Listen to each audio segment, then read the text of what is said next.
Anyway, going to that question, ito na yung pasabog ko na sinabi ko kay Mr. Flores na dito ko ipi-play. So, gagamitin ko na lang tong speaker ko mismo ha.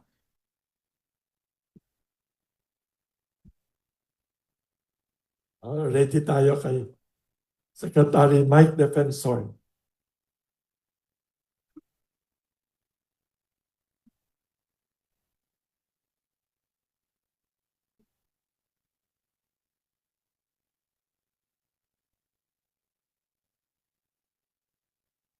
Marami yung nagtataka, bakit naging involved ako masyado? Yes. Pinaliwanag ko, it all started with Sergeant Cotesa. And hindi ako papayag na yung nangyari dun sa kay Sergeant Cotesa ay mangyari sa 18 Marines. Bilang panawagan na rin muli sa ating gobyerno, particular kay Ombudsman Boying Rimulya, na ginamit na niya yung affidavit ni Sergeant Cotesa. Nananawagan ako na tulungan na. Total naman technically, kasama na natin si Sergeant, kasama na ninyo si Sergeant Cotesa. Yung kasong inilalaban ninyo ay galing sa makapananalita ni Sergeant Cotesa. Ang 18 Marines, katulad na nabanggit ko, nagtatago naman sila, maingat, pinoprotekta ng pamilya, pero nung kay Sergeant Cotesa, hindi ganun yung nangyari eh. So I have here yung video clip ng phone call nung asawa niya. Ang nangyari was, may tumawag, kasi nung hindi nadadalo Sergeant Cotesa, may lalapit sa kanyang ex-marine na kasama niya, ibibigay yung telepono. So ang nangyari lang, siya mismo nag-video record yung asawa. At nagsasalita Sergeant Cotesa. This happened last year. Hindi ko mailabas-labas for fear na lalong gipitin si Sergeant Cotesa. Pero ngayon naman, na ginamit na ng gobyerno yung kanyang affidavit. Sana naman, again, apila kay Ombudsman Boying Rimulya, bigyan ng protective custody, hanapin at bigyan ng pagtatanggol, seguridad, si Sergeant Cotesa at ang kanyang pamilya.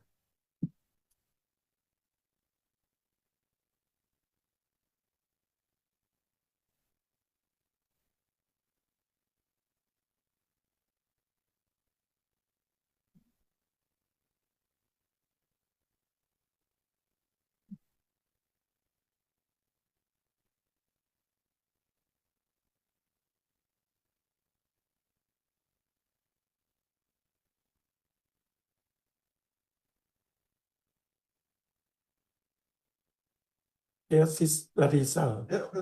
Okay. Hindi pa nakuha yung... Yes. Ayun. So yan, no? Telepono. Yan. Ayan.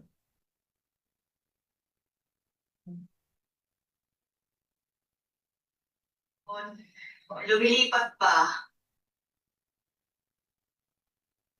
Pinagong pa.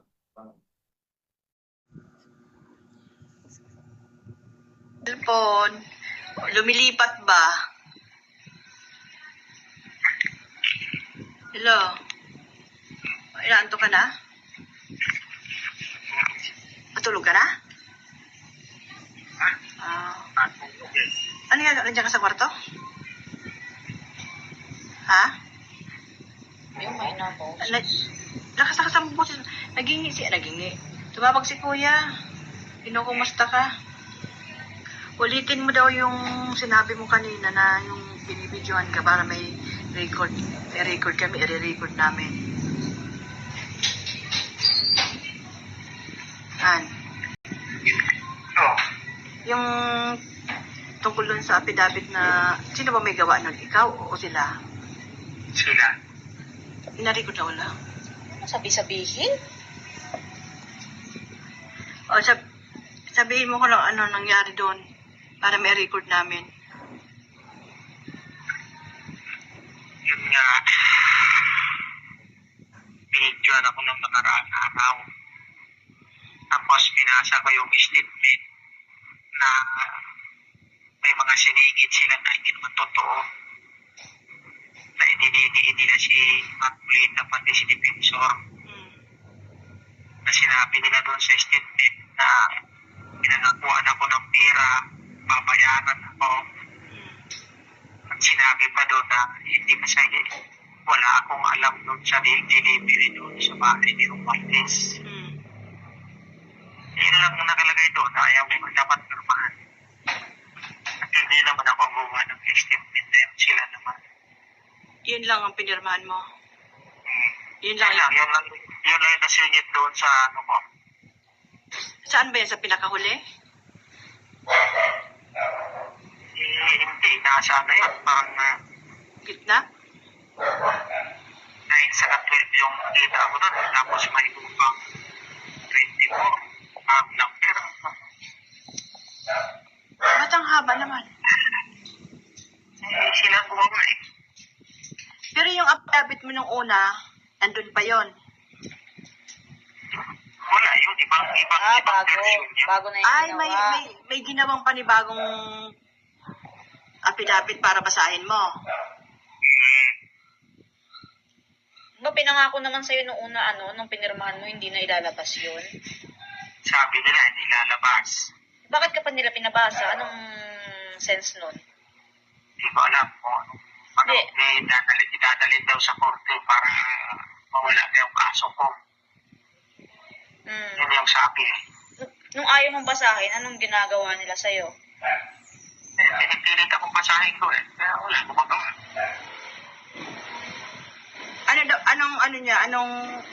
Anong kapalit pag binasa? Anong kapalit ng pag hindi mo binasa? Para daw manahimik na kayo, wala nang maggugulo dyan sa inyo.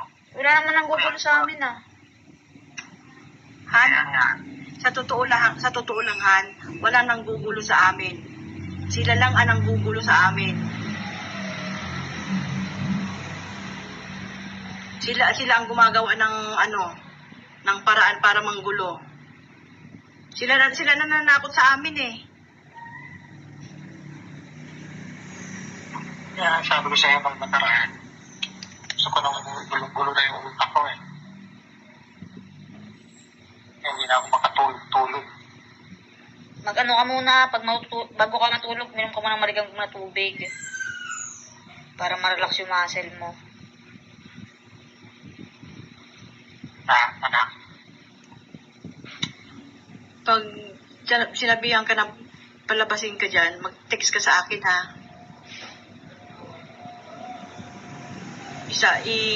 Ano mo agad sa akin, i-text mo agad sa akin.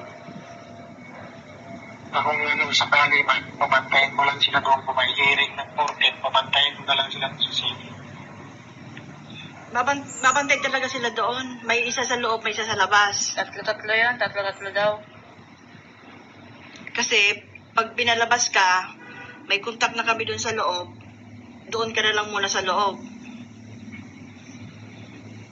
Hindi ka na lalabas doon. Hindi ko alam mo, plano nila sa akin eh. Pero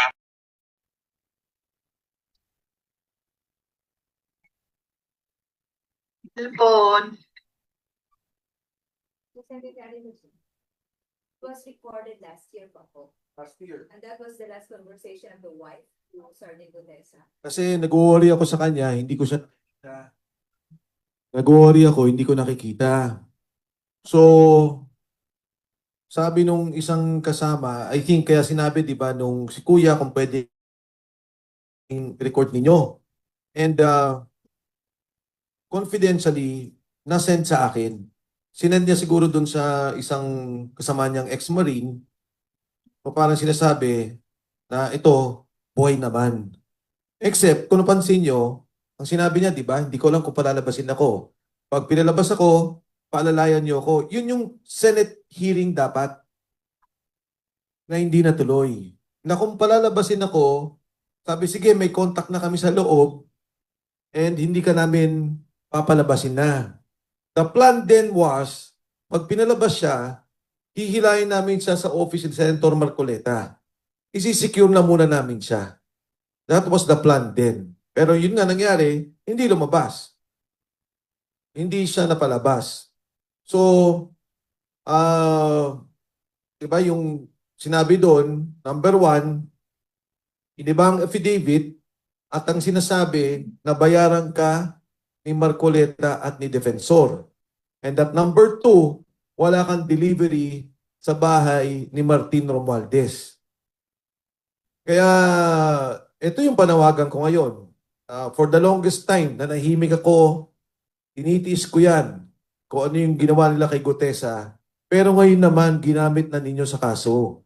Kasama nyo na sa kaso, sinabi nyo na yung mga sinasabi niya ay sangkap doon sa final kay Speaker Martin Romualdez, and nananawagan ako kay Ombudsman na kung maaari, within his authority, within his sphere of influence, ay maprotektahan na. Makuha si Sergeant Cotesa, mapalabas na, at maprotektahan siya at ang kanyang pamilya. Dahil ang paniwala ko, Wilson, kung siya lang, hindi matatakot si Gutesa. Kung siya lang, hindi atras. Pero, again, narinig nyo naman, di ba? Sabi, titigilan na kayo. Sinabi niyang kaso, aatras yung kaso sa'yo, yun yung kaso sa affidavit na i-file sa Manila. Na sinabi doon na siya ang kakasuhan pa. So, yun yung binabanggit doon. So, again, thank you sa inyong lahat for that opportunity. Kasi ngayon ko lang ito nilabas. First time. And I hope that this will help Gutesa and his family dahil, again, siya ang kakampi ng ombudsman sa kasong to.